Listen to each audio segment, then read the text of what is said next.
Традиционно най-заблудената и лесно манипулирана част от населението са ромите.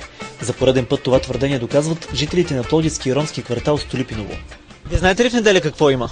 Какво има? Кажете какво има. На избори ще има. За какво ще бъдете? За парламента. Европарламента. Европарламента, да. Какво правят евродепутатите? Те където повече от нас. Повече взимат кокалите, бокали там. Техният живот оправят, швейцарските банки има замразени пари. Всичките искат да лапат кокала. Взимат парите и ядат пице. Абе, ние всичките сме евродепутат вече. Всеки се схара хляба сам. Какво правят евродепутати? Да ти кажа ли, крадат от тебе и от мене парите, се пълнят гушите, брат ми. Не съм учил, нищо не може да кажа. А нещо за народа правят ли? Народа духа. Хората от квартала признават, че от известно време представители на различни партии обикалят гетото и пазаруват гласове. Предлагаха ли пари за да гласувате за някой? О, всички предлагат парите, пилета, олиото, дали сега знаете, криза, хората гладуват. 30 лева фърляй там.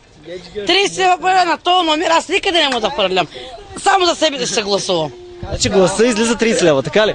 Така, гласа за 30 лева или едно пиле. Купувачите на гласове подробно инструктират продавачите, коя листа за евродепутати трябва да подкрепят. Вие ще гласувате ли? Да. За кой? На четвърти номер. На четвърти номер? Да. Четвърти номер ще гласуваме. Кой е водач на четвърти номер? Не знам, Ахмед Доган казаха, че е бил. Трябва да гласуваме За кой? за ДПС. В Столипиново се срещат и хора, които на предните избори са продали гласа си на вересия и после не са получили обещаната награда.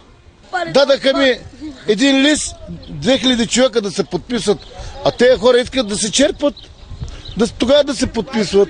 Като гласувате ще ви почерпят и после не ви дават. Лъжи не ни дава нищо. По принцип надеждата за промяна умира последна, но циганите от Столипиново не вярват, че след 7 юни нещо ще се промени. Виж, брат ми, аз ако взема кокъл, няма да мисля тебе. Аз хубаво ще го оближа и ще върля на тебе празния кокъл. Така правят и депутатите, така ли? Също го правят, да. Точно.